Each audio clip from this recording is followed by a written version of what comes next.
நாக்பூரில் நடைபெற்ற வன்முறை நாட்டையே உலுக்கியுள்ளது. மறு உத்தரவு வரும் வரை ஊரடங்கு அமல்படுத்தப்பட்டிருக்கும் சூழலில் கலவரத்தின் பின்னணியில் சதித்திட்டம் இருக்கலாம் என சந்தேகத்தை கிளப்பியிருக்கிறார் மகாராஷ்டிர முதல்வர் தேவேந்திர பட்னவிஸ்.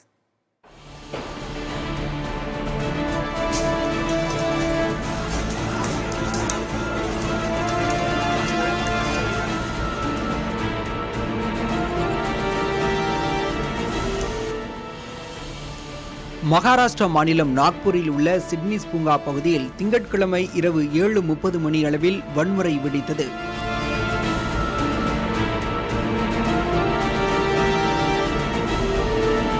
முகாலய பேரரசர் அவுரங்கசீப்பின் கல்லறையை அகற்ற கோரி வலதுசாரி அமைப்பினர், விஸ்வ இந்து பரிஷத் மற்றும் பஜ்ரங் தளம் போன்ற அமைப்புகள் நடத்திய போராட்டத்தின் போது ஒரு சமூகத்தினரின் புனித நூல் எரிக்கப்பட்டதாக வதந்தி பரவியது.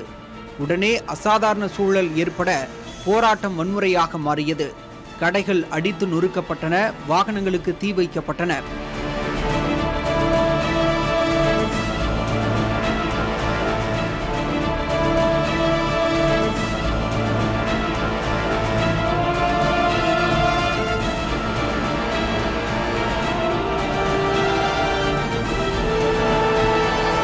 தடுக்க வந்த காவலர்கள் மீது கற்கள் வீசப்பட்டன.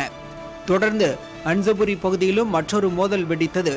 மக்கள் அச்சத்தின் பிடியில் இருக்க வீடுகளும் மருத்துவமனையும் சேதப்படுத்தப்பட்டன. நிலைமை கட்டுக்கடங்காமல் சென்று கொண்டிருந்ததால் நாக்பூர் நகரின் பல்வேறு பகுதிகளிலும் ஊரடங்கு உத்தரவு பிறப்பிக்கப்பட்டது. நாக்பூர் வன்முறை சம்பவம் திட்டமிடப்பட்ட சதி போன்று தெரிவதாக கூறியிருக்கிறார் மகாராஷ்டிர முதல்வர் தேவேந்திர பட்னவிஸ். பேரவையில் பேசிய அவர், சட்டம் ஒழுங்கை தங்களின் கைகளில் எடுக்க யாருக்கும் அனுமதி இல்லை என்று கூறியிருக்கிறார். சாவா திரைப்படம் அவுரங்கசீப்பிற்கு எதிரான மக்களின் கோபத்தை தூண்டிவிட்டிருப்பதாகவும் அனைவரும் அமைதி காக்க வேண்டும் என்றும் கேட்டுக்கொண்டார். வன்முறையில் 3 துணை காவல் ஆணையர்கள் உட்பட 33 காவல்துறையினர் காயமடைந்ததாகவும் மூத்த அதிகாரிகளில் ஒருவர் கோடாரியால் தாக்கப்பட்டதாகவும் தெரிவித்தார்.